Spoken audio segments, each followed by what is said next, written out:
When I made my gasket mount tofu video, I had no idea that it would become this popular. The tofu was my first custom mechanical keyboard, and my goal was to help those like me in the hobby who wanted to take the next step in upgrading their keyboard but did not want to spend the expensive amounts of money on a new keyboard. I initially experimented with different mounts for a tofu because I had a lot of spare time during the pandemic. I used my dream board, the unicorn, as an inspiration in modding my tofu, and along the way I also found Hugo's video where he used an O-ring to mod his tofu. Since then I've gotten a lot of questions about the process, so I decided to make a part 2 to the video with more details. I hope that this video can help a lot of people both improve their keyboard and enjoy the hobby even more, and overall just spread positivity and creativity. The unicorn is a very unique board that allows you to have the option of both tray mounting or gasket mounting with an O-ring. The PCB has certain areas that allows the O-ring to make contact with the standoffs throughout the sides when gasket mounting it. We'll be using this idea today in creating a similar gasket mount effect with the tofu. However, since the tofu does not have standoffs on the top or bottom of the case, we'll just be using the right and left mounting points where the O-ring makes contact. Starting off with the PCB, you need to cut away on the left and right side so that the O-ring can peek out and make contact on the mounting points. You could go out and buy a rotary tool to easily help you cut away the PCB, but when doing this mod, I wanted to use what I had at home first. I was actually able to cut the PCB simply using a pair of scissors by grinding it out with the most inner part of the scissor. When doing this, you want to be very careful in not destroying the PCB. So this means don't cut any diodes or stabilizer screw-in points and etc. The idea here is that we want to cut away just enough for the area that would normally make contact with the mounting point. The O-ring gasket would then make contact with the mounting point when typing for a bouncy experience.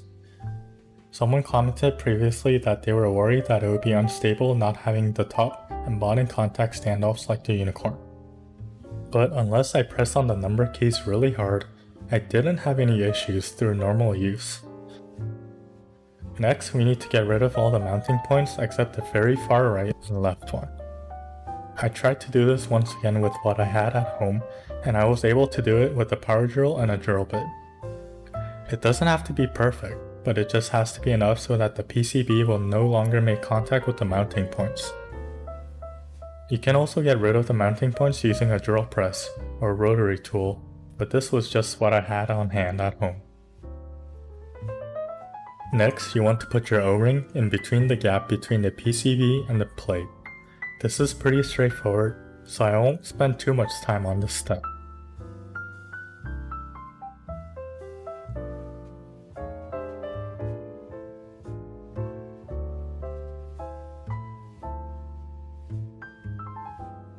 I know a lot of you guys use hot swap PCBs for tofus and have asked me if it would work. I think as long as you have a stiff plate like brass or aluminum, it's fine. The polycarbonate plate from KBDfans was too flexible and the switches would pop out, so I would not recommend this one if using hot swap. If you're using soldered PCB, you could get away with using any plate material since your switches are secure. For stabilizers, I recommended that you use clip-in for spacebar and backspace if you're not using a split backspace. This is because when using a screw-in stabilizer, the O-ring does not fit snug between the plate and the PCB, and pokes out, making it harder to fit inside the case.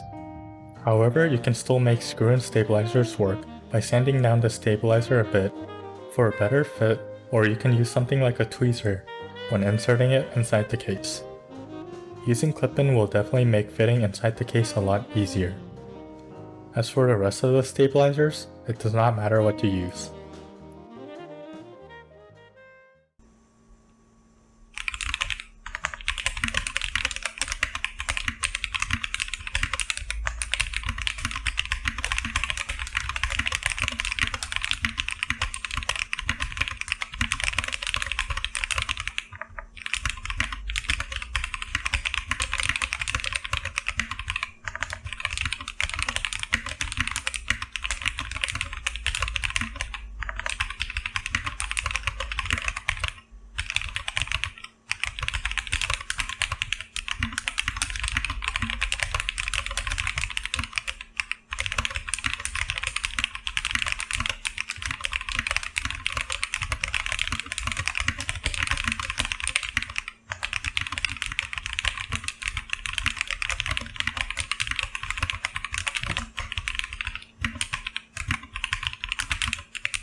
After having used the board for a while, I've come to really like it. The typing experience really shines as it has a very bouncy feeling. The board also has that signature poppy sound that many other Gasket O-ring boards have. I've also tried many plates as well, including brass, polycarbonate, and aluminum half plate, and my favorite has to be the aluminum half plate since it makes the alphas feel really nice. Overall, I think the build has made my Tofu a lot more enjoyable to type on, and I hope that I can help you guys do the same. I wanted to thank you if you made it this far. Your support means a lot. If you enjoyed the video, please leave a like and feel free to comment any questions or thoughts. Thank you and see you next time.